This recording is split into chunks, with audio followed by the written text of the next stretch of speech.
Joe Biden qui revient donc sur des sujets assez lourds pour célébrer l'an premier de son investiture à la Maison-Blanche. Pour en parler avec nous, notre analyste géopolitique Sofiane Baroudi qui nous rejoint sur le plateau. Bonsoir Sofiane. Bonsoir Fatma. Des dossiers stratégiques ont donc été abordés par Joe Biden hier.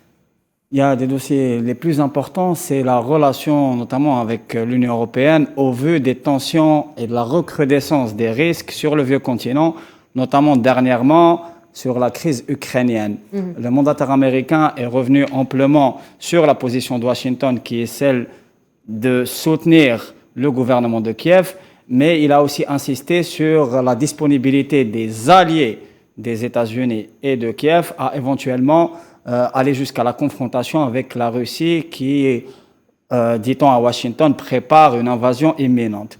Justement, sur ce volet-là, les alliés, c'est les pays principaux de l'Union européenne, mais aussi la Grande-Bretagne, que Anthony Blinken...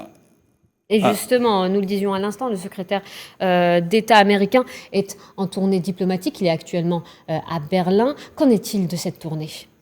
Cette tournée vient dans un contexte, on va dire, pour le moins tendu. Et ce qui est à mettre en exergue, c'est que les pays européens, pour leur part, peinent à mettre en place une vraie politique de défense commune, ce qui est ressorti dernièrement lors du sommet de Brest qui a réuni les pays de l'Union européenne sur les questions de défense. Parce que ce qui, justement, caractérise l'Union européenne, qui elle-même est en crise avec la Grande-Bretagne, et je le rappelle qu'il y a une grosse crise autour des zones de pêche, notamment, qui ne cache pas des intérêts stratégiques divergents. Il y a aussi une crise que l'administration Biden n'a pas réussi à résorber, qui est celle de l'OTAN, de l'Alliance Atlantique, notamment entre la France et la Turquie, sur des dossiers très importants, par exemple le dossier de Méditerranée orientale, relatif à la Grèce et à Chypre, où les deux parties, les deux pays, la France et la Turquie, qui sont des acteurs clés de l'Alliance Atlantique, ont des positions pour le moins contradictoires. Sofiane, d'après vous, comment se configurent les relations entre Washington et ses alliés ? Moi, je pense que c'est une relation qui est très, très compliquée pour l'instant parce que on a d'un côté une montée en puissance de l'acteur géopolitique chinois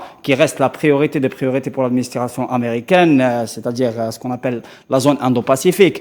Et cette zone Indo-Pacifique, justement, on a remarqué que pendant cette dernière année, par exemple, il y a eu l'annulation de la transaction des sous-marins que la France devait sceller avec l'Australie, donc un peu de l'écartement de la puissance française de cette zone qui est une zone très, très importante. Et pour rebondir aussi sur le contexte européen, les dissensions qu'il y a entre l'Union européenne et la Grande-Bretagne conséquentes au Brexit, mais aussi les dissensions entre l'Union européenne et la Turquie, à mon avis, sont une donne de complexification très, très importante. Et c'est aussi un défi pour l'administration américaine, mais surtout pour l'Union européenne qui est dans une situation de grand risque. Merci Sofiane Baroudi d'avoir été avec nous. Je vous rappelle, vous êtes analyste géopolitique pour L24 News.